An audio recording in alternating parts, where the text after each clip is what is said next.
Bien. Yo solo tengo 29 minutos, ustedes no lo ven, pero recuerden que si quieren comer, el ayuno intermitente se dice que es muy bueno para la salud, así que bueno, solo para que lo tengan en cuenta.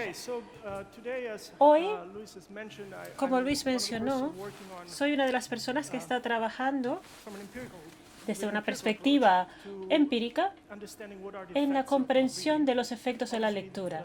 Obviamente, la lectura puede ser muchas cosas. Yo no estudio la lectura en general, sino desde un punto de vista muy específico, lo que tiene que ver con la ficción narrativa. En resumen, para mi trabajo lo llamo ficción, lo denomino ficción. Por supuesto, puede haber narrativas de no ficción.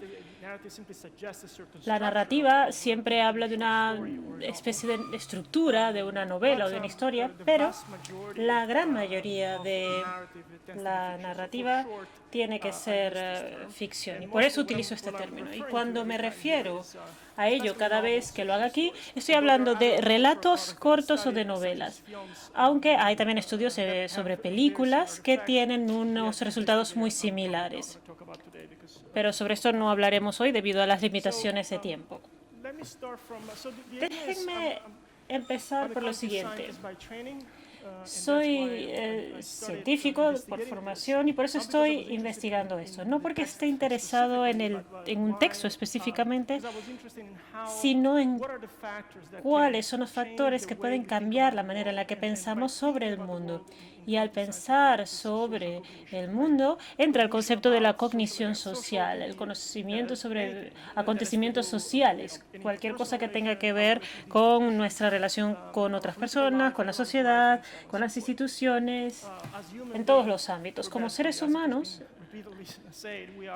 somos, como se ha dicho muchas veces, animales sociales. Y somos además un animal narrador, como digo en uno de mis libros. De ahí el título de los efectos de la ficción sobre la cognición social y sus procesos. Y voy a nombrar algunas evidencias de la experimentación humana. Esto quiere decir que recopilamos los datos con personas, que no hacemos ningún experimento con personas que sea muy raro. Y también he empezado a utilizar algunas herramientas, unas herramientas que tienen que ver con el PNL y con modelos computacionales, no para producir textos, sino para entender las características posibles estructurales de los textos que leen las personas. Suelo empezar desde el principio. A veces tengo más tiempo. El principio para nosotros significa pues que éramos personas muy peludas, que nos gustaba sentarnos en torno a una fogata. Esto aún lo hacemos de vez en cuando. Pero ¿por qué utilizo esta imagen? Un año después de publicar mi primer artículo sobre esta temática, el antropólogo Wisner publicó un artículo fantástico. Ella es una antropóloga de vieja escuela. Trabaja con tribus en Papúa Nueva Guinea, pasa meses y años allí con ellos y luego viene y elabora un informe sobre los aprendizajes. Y estas son algunas de las conclusiones que ha obtenido. Y ahora verán por qué empiezo con esa imagen de las personas en torno a una fogata. Este es el puntero, sí. Dice, las charlas nocturnas, esto quiere decir cuando estamos en torno a una fogata y empezamos a hablar y a contar historias. Ella dice, bueno, lo que ocurre allí es algo muy distinto a lo que ocurre durante el día. Durante la noche, estas charlas tienen un papel importante. Evocan órdenes más elevados de la teoría de la mente. Si no entienden este concepto, luego lo explicaré. Lo descubrirán en un minuto. Entonces, lo que hace esta charla es transmitir los atributos de las personas en redes amplias Y la institución cultural que ayudó a los humanos a regular el comportamiento, la cooperación fue justamente esto. Esto se aplica a, digamos, grupos muy básicos, pero aplica a todo, a las sociedades complejas en las que vivimos. Y ella explica que todo esto ocurre debido a que las personas durante la noche se reúnen en Nueva Guinea a contar historias. Entonces, introduce el elemento de la narración en el corazón de la experiencia humana. Dice que nos hemos convertido en lo que ahora somos por miles de razones. Nos hemos convertido en lo que somos como consecuencia de este descubrimiento del fuego. Hemos descubierto el tiempo de pasar momentos juntos y contarnos historias. En las ciencias sociales, esto es algo que no se puede sobreestimar, mejor dicho. Tiene un papel tan importante y en distintas maneras, además, que hoy me quiero centrar en el efecto que tiene la lectura, en este caso, pero también la escucha de historias, afecta la manera en la que pensamos. Hasta hace poco tiempo, incluso en el mundo occidental, para limitarnos a lo que conozco de una manera más profunda, las historias se utilizaban para todo, aprendíamos de las historias. Los libros de texto son una invención reciente. Se podía obtener conocimiento técnico, pero de ellos, pero no, los libros de texto no cuentan las historias de manera narrativa, sino fáctica. Pero las historias, por el contrario, como he mencionado y como nos muestra la historia, al menos en los últimos 2000 años en la civilización occidental, se utilizaban no solamente para enseñarnos cosas, sino para enseñarnos a pensar sobre esas cosas. En otras palabras, las historias de manera indirecta dan forma a nuestro pensamiento. Y esto está en el corazón del proyecto de investigación en el que estoy involucrado. Entonces, quiero que entendamos cómo los procesos de conexión social cambian debido a su maleabilidad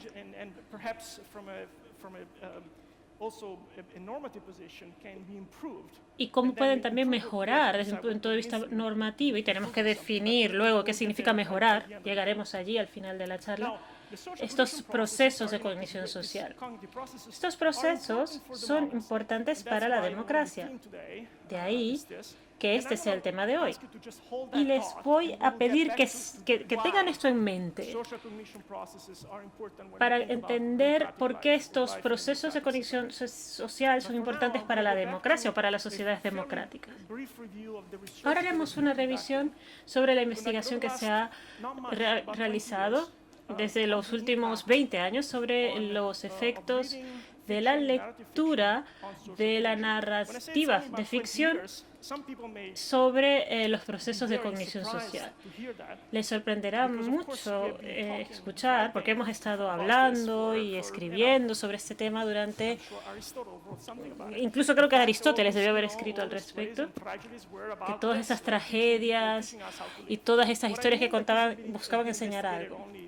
Pero lo que se ha investigado solamente en los últimos 20 años, desde la perspectiva de la investigación empírica, en la que intentamos separar la causa de algo y medimos de la manera más precisa posible el fenómeno que nos interesa, esto es diferente.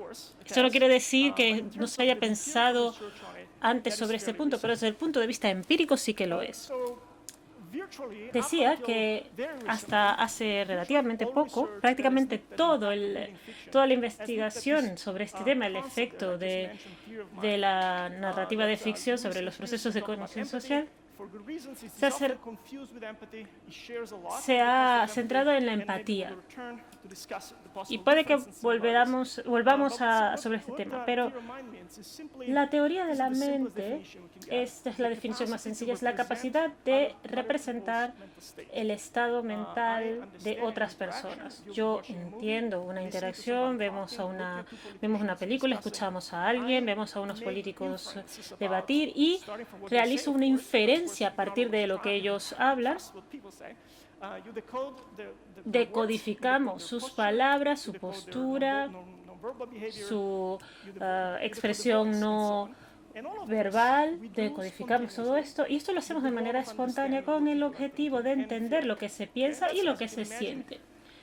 Esto, como verán, es una de las características más importantes de los seres humanos.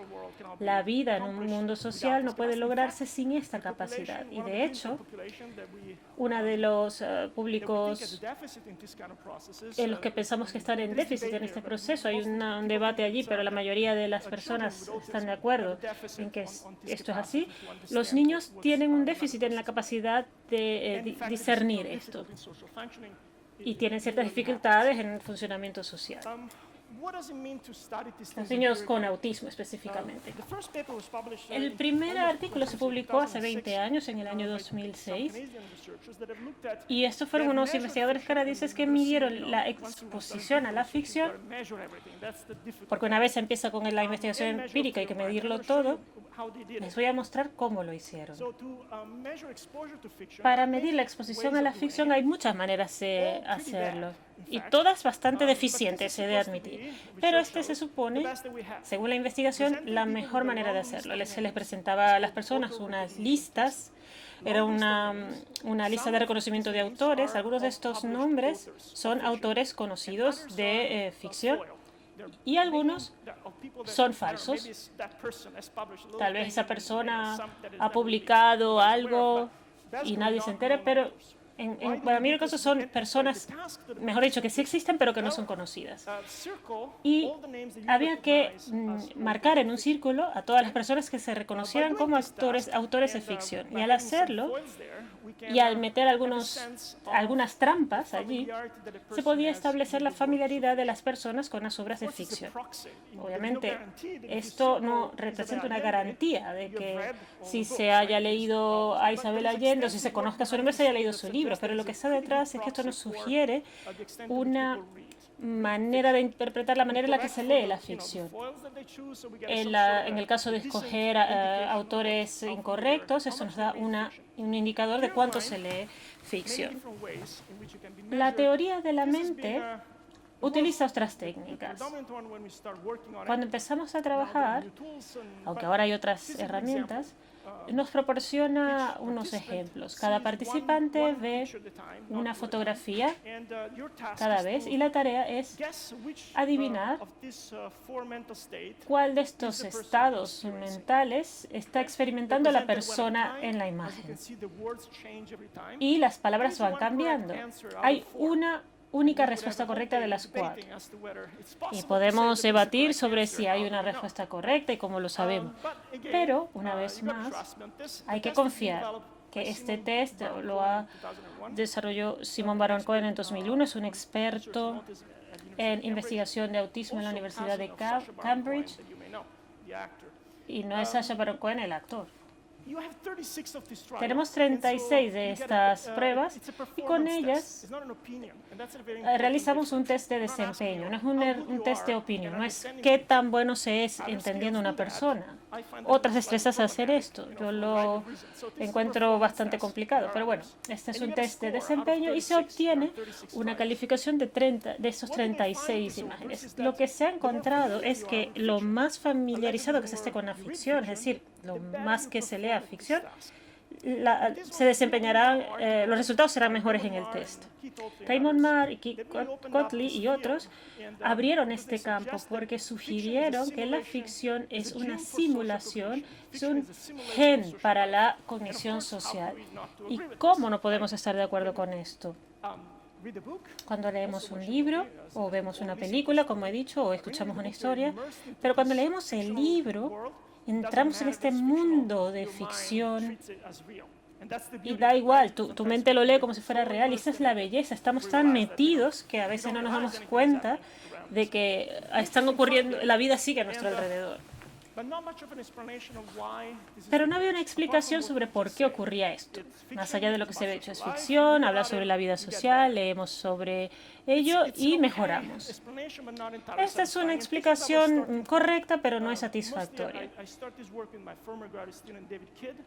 Trabajé con un antiguo estudiante, David Kidd, y luego he trabajado con otros. Pero estas son las preguntas que luego nos empezamos a plantear en el año 2012-2013. Las preguntas eran las siguientes. ¿Es toda la ficción igual? La respuesta es no. Intentaré convencerles de que es así. ¿Es este fenómeno exclusivo a la ficción por escrito? No, también funciona para otros medios. ¿Y únicamente se centra en la teoría del cambio? No. Puede que ustedes crean que la lectura en general y la ficción en general tengan consecuencias muy positivas. Estoy seguro de que es el caso, pero lo que digo, o lo que intento demostrar al menos desde una perspectiva empírica, es que no solo tiene un efecto sobre nuestra mente, sino sobre otros procesos. A esto se refería cuando hablaba que estaba haciéndose base en la democracia. Y luego hablamos sobre cómo ocurre esto, cómo la lectura de ficción puede tener todos estos efectos sobre nosotros. Este es el mapa de la charla. Sabemos algo. No toda la ficción es igual.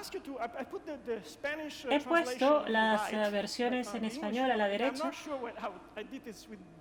y lo hice con DeepL, así que no sé qué tan buenas sean estas traducciones.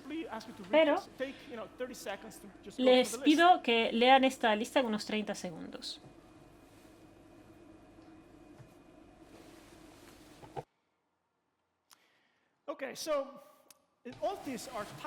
Todos estos son títulos de novelas de autores conocidos, puede que algunos los reconozcan o no, no sé cuáles serán los equivalentes exactos en español, pero los títulos en inglés son correctos.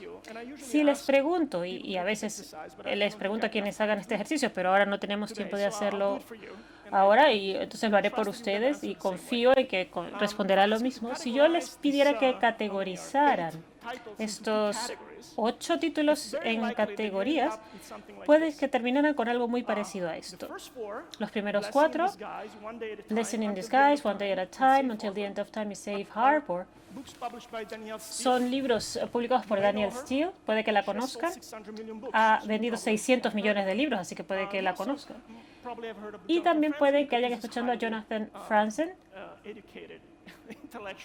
Este es un público muy educado y muy intelectual, y él también es famoso por distintas razones. Y estos son los títulos de 4 de sus obras. ¿Cuáles son las diferencias entre ambos? Si alguien lo sabe rápidamente, lo escuchamos, y si no, lo digo yo. La diferencia es que estos son básicamente clichés. No sé cómo se tradujeron en español, pero todos estos son cosas que nos diría nuestra madre. Ay, esto es ahora parece malo, pero luego va a ser bueno. O no, un día a la vez. Es decir, clichés que se usan en la vida diaria. Jonathan Franzen no utiliza estos clichés. Esta no es una evidencia empírica sólida. La utilizo como un ejemplo para que vean la diferencia entre lo que nosotros llamamos la ficción popular y la ficción literaria. Una categoría muy discutida y que me ha metido muchos problemas en los últimos 10 años. Vamos a ver si están de acuerdo conmigo. Desde una perspectiva operativa, lo que hicimos, o lo que necesitábamos identificar, eran novelas o relatos cortos que se pudieran clasificar fácilmente como ficción popular y, al contrario, novelas o relatos cortos que se pudieran clasificar como ficción literaria. La manera más sencilla o más perezosa de hacer esto, yo estaba en Nueva York en aquel momento, era analizar los ganadores de los premios nacionales en literatura y los bestsellers de Amazon. Algunas veces se solapan, puede que un libro de ficción popular reciba un premio y además se venda muy bien en Amazon. Eso a veces produce un solapamiento y este fue nuestro punto de inicio para distinguir los libros. Pero aquí, basados en una teoría literaria, algo sobre lo que no soy experto y todavía sigo aprendiendo, pero algunos expertos acordaron proporcionar algunos de los elementos que dan forma a la ficción popular y a la ficción literaria. Independientemente de que fueran libros ganadores de premios o no, la mayoría de libros de ficción popular se centran en la trama, utilizan personajes estándar y los lectores pueden aplicar, digamos, estructuras preexistentes y conocimiento previo. La ficción literaria tiene características muy distintas. Estos son caricaturas, estoy yendo a los extremos. No quiere decir que cada novela de ficción literaria contenga todos estos elementos, pero estas son las características que los suelen distinguir. La ficción literaria se centra en la historia interior de los personajes.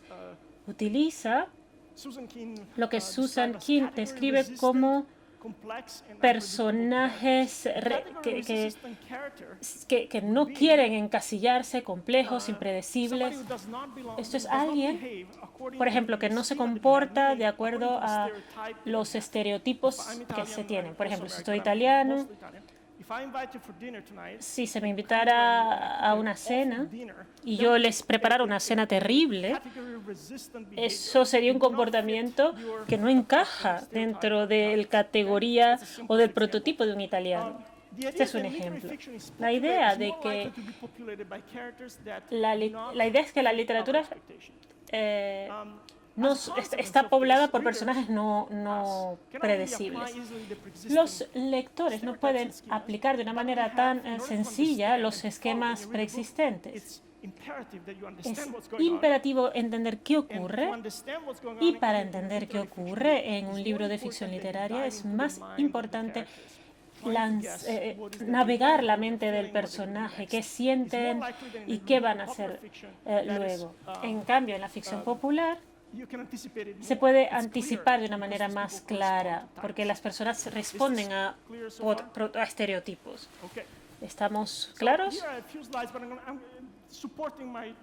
Y voy a aquí respaldo toda mi argumentación. Disculpen que me salte esta diapositiva, pero en favor del tiempo es importante que lo haga. Aquí, para asegurarme, porque no estoy discutiendo o diciendo que estos sean dos mundos distintos, hay un gran solapamiento entre libros que se pueden considerar ficción popular y ficción literaria, pero también hay diferencias y existen. Y al final de la charla les mostraré diferencias objetivas entre estas dos categorías narrativas. Recordarán que empezamos con este hallazgo de que leer la ficción supuestamente te hace mejor persona y te permite leer mejor el estado mental de las personas. Entonces, este es el artículo, voy a ir atrás, sí. Este es el artículo al que se refería Luis, de 2013. Publicamos ese artículo no con datos correlativos, esto es donde si van unidos o no, eran fuentes de información, pero no sabemos qué causa qué. Para realmente saber que leer algo causa un efecto y por qué leer otra cosa causa un efecto diferente, y yo ni siquiera podría utilizar este test porque eso dependería de las preferencias, tendría que asignarlos de manera aleatoria a un libro u otro. Esto fue lo que hicimos 5 veces con muchos libros y las personas leían bien un relato corto de unas 20-25 páginas de distintas novelas que categorizamos como ficción popular o literaria. Este es cómo organizamos el estudio.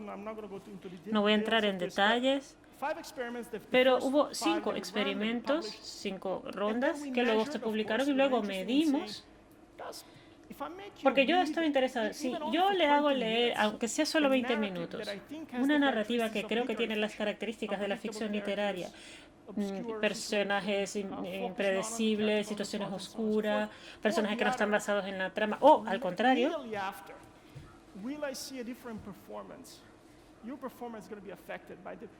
el desempeño de los participantes es distinto en función de lo que se lee. Por tanto, teníamos miles de participantes, pero al final, y bueno, y luego medimos cómo lo hicimos. Mostré este test de los ojos, es decir, leer la mente a través de los ojos. No es un título demasiado original, es bastante literal, pero bueno, es lo que es. Utilizábamos este test y vimos los mismos efectos en cada uno de ellos. No entraremos en los detalles, se han publicado ya y están desde hace varios años. Les mostraré otro para que se lo lleven a casa. Bueno, hicimos ese test y esto fue lo que ocurrió.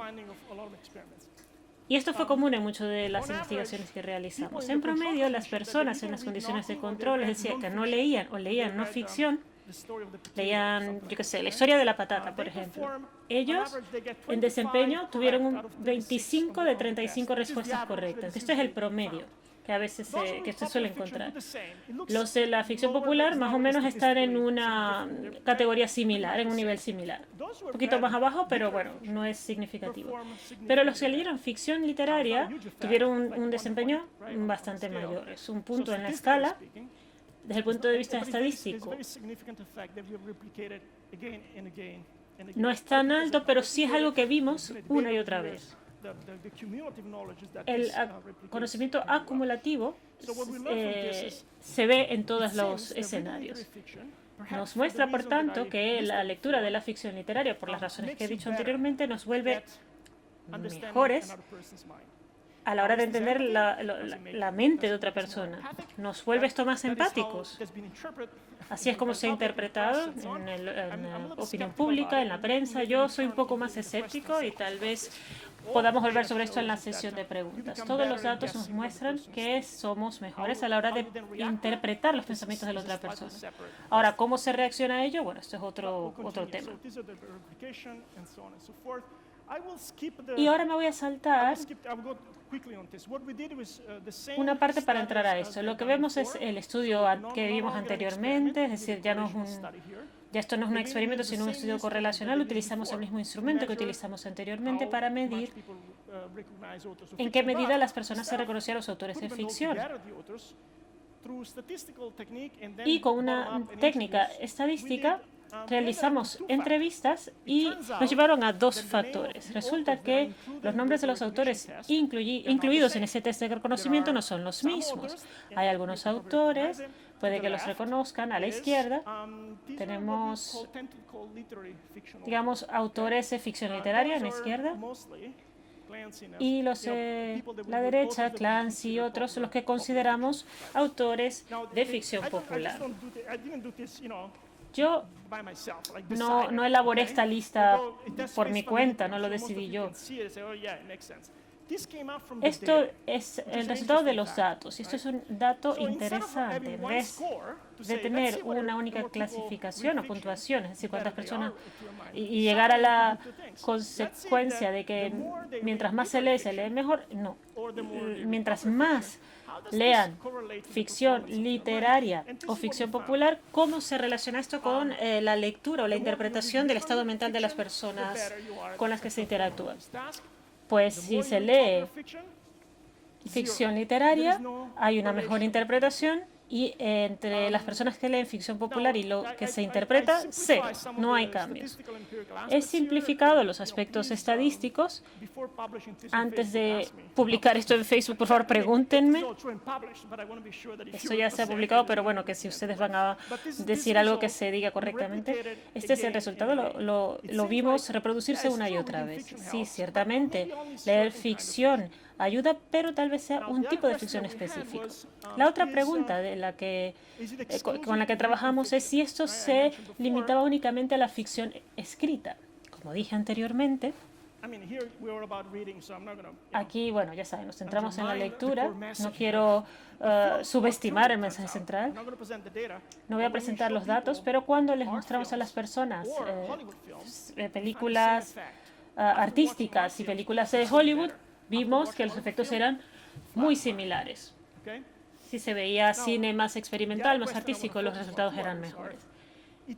Y la otra pregunta es, nuestro objetivo no era únicamente centrarnos en la teoría de la mente.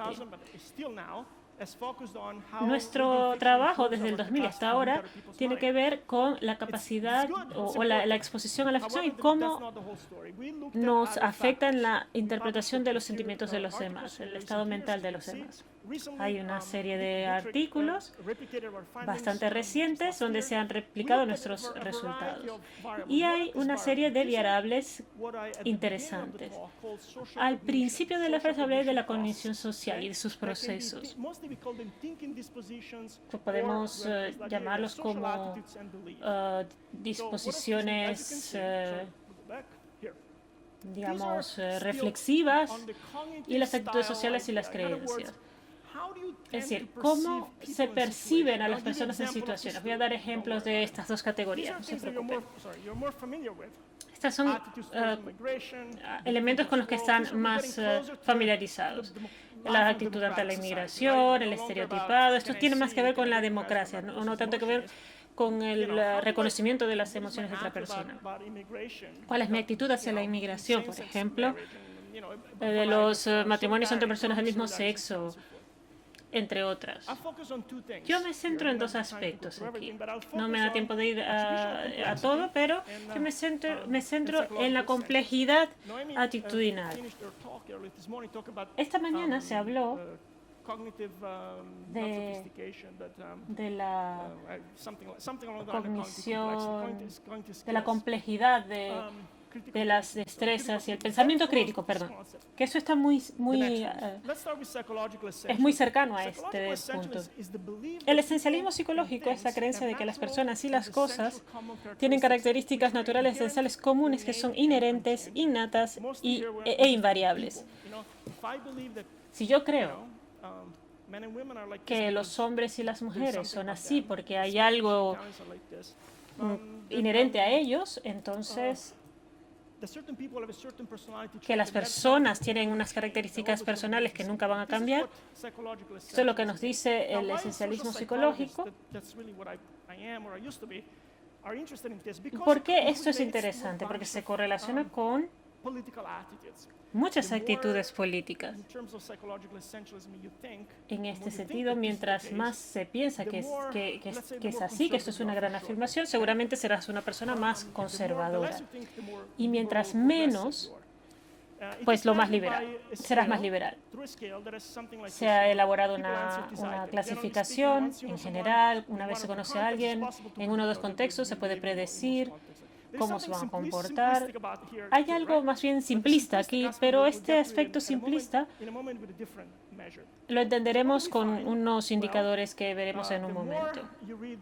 Mientras más se lea ficción literaria, perdón, esta es la diapositiva incorrecta. No, estaba bien. Perdón. Están cambiadas las etiquetas.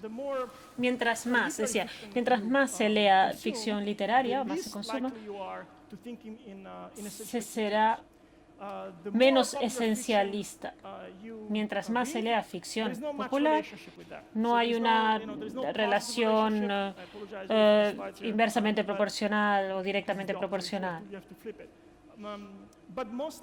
Sino que lo que sí vimos es que lo que sí vimos fue el efecto de la ficción literaria sobre el esencialismo. Tal vez la cuestión más interesante es la complejidad en materia de atributos. Muy rápidamente, para definirlo, yo considero las cuestiones, considero distintos factores que explican un fenómeno u otro, y esto lo captura una destreza que se llama complejidad de los atributos. Y aquí cito a Monk, que decía que las soluciones fáciles están en el corazón de lo que llama la atención a los populistas. Los votantes no quieren pensar que el mundo es complicado y no quiere que se les diga que no hay una respuesta inmediata a sus problemas. Ante políticos que parece que no puedan gobernar y un mundo complejo, pues más tendencia a un populismo. Para poder pensar desde un punto de vista complejo en lo que en una sociedad democrática decidimos medir estos indicadores. Mientras más se lea ficción literaria, mayor será la puntuación en complejidad atribucional. Aquí hemos visto que que ocurre lo contrario en esto mismo para aquellas personas que lean ficción popular. Estas son las variables que escogí para empezar a abordar la pregunta de si la lectura es importante para la vida democrática, qué tipo de lectura es importante y también para preguntarnos qué es una vida democrática, pero eso tal vez sea demasiado. Estos son los primeros hallazgos que yo sepa que de alguna forma explican cómo leer ciertos tipos de ficción o cómo consumir otros productos culturales como las películas afectan los procesos de cognición social y cómo dan forma a nuestras actitudes políticas. Me quedan 5 minutos. Entonces, ¿cómo ocurre esto? Seguro que tienen ideas. Y en caso de que estén de acuerdo, que hayan entendido lo que he explicado, puede que ya tengan alguna idea. Incluso antes de haber venido hoy, o sea, sobre por qué leemos y por qué leemos cierto tipo de autores o ciertos tipos de obra. Porque, bueno, afectan lo que hemos visto aquí. Pero a mí se me paga para hacer trabajo empírico y tengo que convencer, más que decir, lo que digo. ¿Qué es lo que diferencia estas novelas? Hemos analizado una serie de aspectos. Como Naomi dijo, cada vez que se presentan estos hallazgos de Japón a Latinoamérica, pero en particular en Francia, por alguna razón, se me acusa de ser elitista, porque digo, la ficción literaria tiene estas consecuencias positivas y esto, lo verán en mi última diapositiva, esto no es lo que yo quiero decir, este carácter elitista. Y la segunda parte de esta oración es: eres un elitista, no hay diferencia entre la ficción literaria y popular, eso está en la cabeza de los periodistas, de la élite sobre todo de izquierda. Y muchas veces quienes dicen esto son parte de ese grupo, pero esto no me lo tomo como una crítica, sino como una invitación a estudiar qué consideran las personas ficción literaria o ficción popular y por qué no hay diferencia. Entonces tenemos que buscar las palabras, la sintaxis, las palabras, la estructura de los libros, y esto fue justamente lo que hicimos. Comenzamos, bueno, en primer lugar hay que recopilar un corpus. Y para ello hacen falta muchos libros. Yo no leo tanto, pero tenemos estos libros en inglés y estamos ya trabajando en otros idiomas que tienen características similares en los últimos 40, 50 años, porque no es suficiente salir y decir voy a analizar el libro, no, que tenemos un corpus sobre el que analizar. Y empezamos con esto. Esto se ha publicado, lo pueden revisar. Un 50% más o menos de ficción literaria, 50% ficción popular. Lo primero que hicimos fue... Claro, estos son millones de palabras, párrafos, oraciones. Miramos la complejidad lingüística. Voy a ir rápido aquí, pero no es muy difícil. Como se imaginarán, mientras menos complejidad tenga, mientras más complejidad tenga un libro, pues será categorizado como literatura, como ficción literaria y al contrario. Ya que esto es importante porque hay un artículo fantástico de otras personas hace unos 10 años que nos muestra que mientras mejor se entienda la sintaxis compleja, mejor se es en tareas mentales y en entender a las otras personas. No tengo más tiempo de entrar, pero estos son los resultados. Luego analizamos qué tal implícito o explícito es el lenguaje de estos libros. Y a veces tenemos que definir implícito o explícito sobre qué. Tenemos que analizar las emociones. Aquí lo tienen. Utilizamos herramientas de lingüística computacional para hablar de las emociones que allí se hablan o las emociones que se transmiten a través, no de palabras, sino a través del estilo de escritura. Y lo que hallamos es que mientras más se consigan emociones explícitas, pues más probable que sea ficción popular. Y mientras más implícitas, ficción literaria. Y esto nos empieza a contar el mensaje de que cuando leemos novelas literarias hay mucho más implícito. ¿Y esto por qué es importante? Porque si es implícito, el lector tiene que realizar inferencias. Lisa Sunshine, una de las académicas más brillantes que conozco y sobre la que he escrito, y ahora voy a entrar en la lista de los hallazgos que a mí más me han marcado. Las estadísticas y los índices son muy difíciles de explicar, pero son muy fáciles de identificar. Recuerdan que Aristóteles, el arco narrativo, empezó a haber problema, algo se añadía a la tensión de la novela, al arco narrativo, entonces llegábamos a la mitad del libro y luego encontramos la resolución. Eso es lo que llamamos el arco narrativo.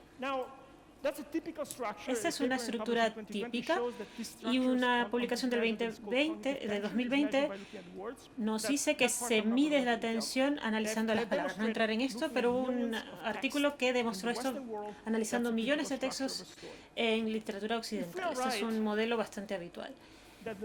Si yo estoy en lo correcto y la literatura la ficción literaria es diferente, los libros populares comienzan con una tensión creciente que luego se resuelve, pero los textos literarios siguen la misma tendencia, pero no se resuelve de la misma manera o al mismo nivel. Estos son temas complicados, pero esto en cualquier caso nos muestra que no son los mismos, que las estructuras narrativas de la ficción popular y literaria es diferente.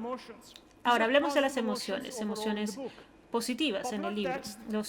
Las populares, las obras populares empiezan bien, la familia está feliz, hay una crisis, todo se va al traste, hay tristeza y sufrimiento, y luego se produce un final feliz, que es el que ocurre casi siempre en las películas y en muchas novelas.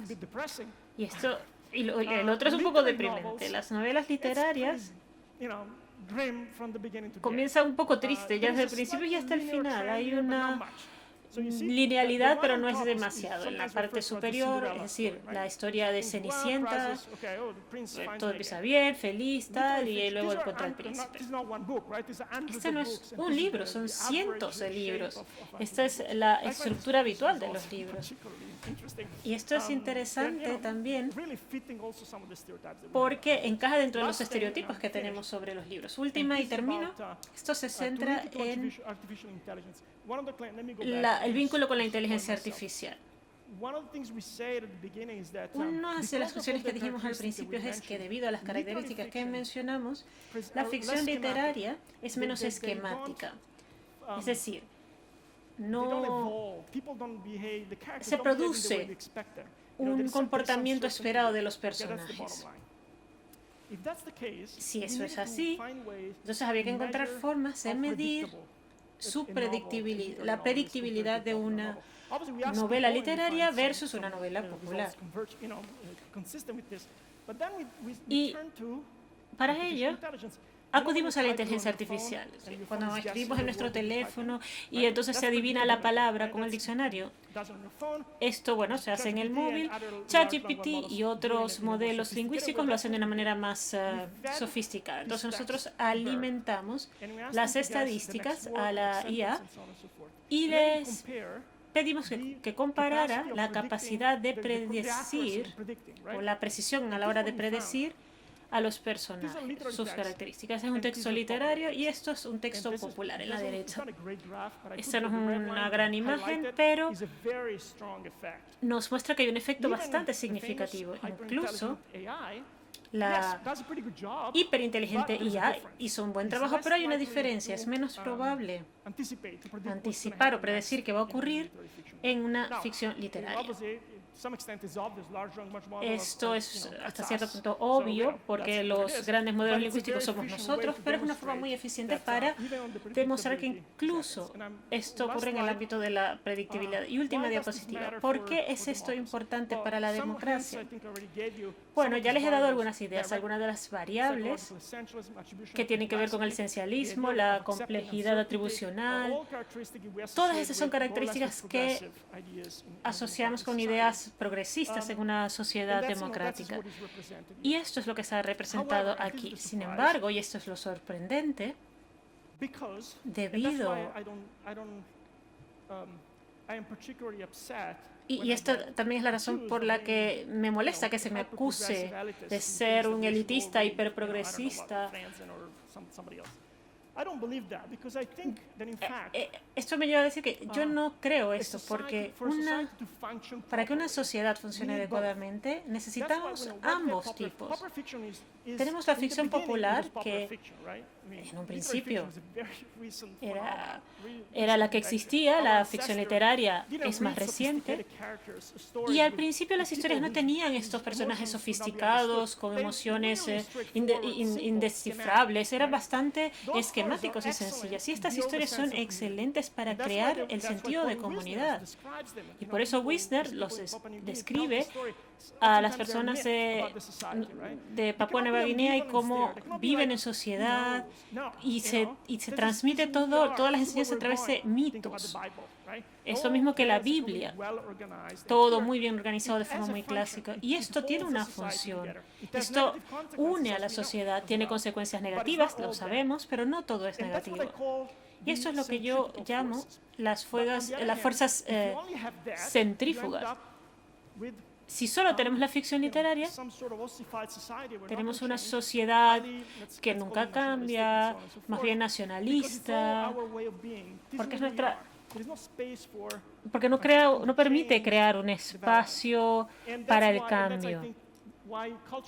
Y es por la razón por la que los distintos productos literarios tienen papeles diferentes. No se puede cuestionar esto, sino que es lo que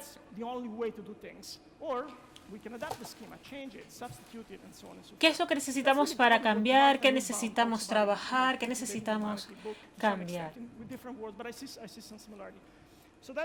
Por eso yo pienso que los dos son importantes. No digo que no se lea ficción popular, yo lo hago, la disfruto, me encanta y de hecho para mí es una experiencia satisfactoria. Porque todo ocurre como debería ocurrir. Yo lo he confesado, así que ustedes también pueden.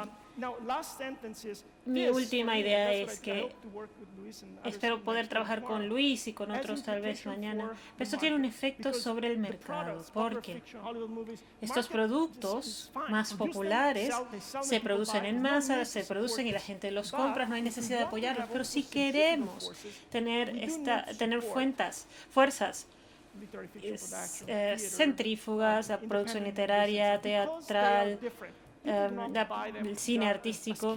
Esto sí necesita un apoyo porque no se compra con tanta frecuencia como los productos más populares que constituyen las fuerzas centrípetas. Por eso, hay asociaciones que promueven este tipo de expresiones artísticas más literarias, porque esto al final tiene un propósito y un significado. Muchas gracias.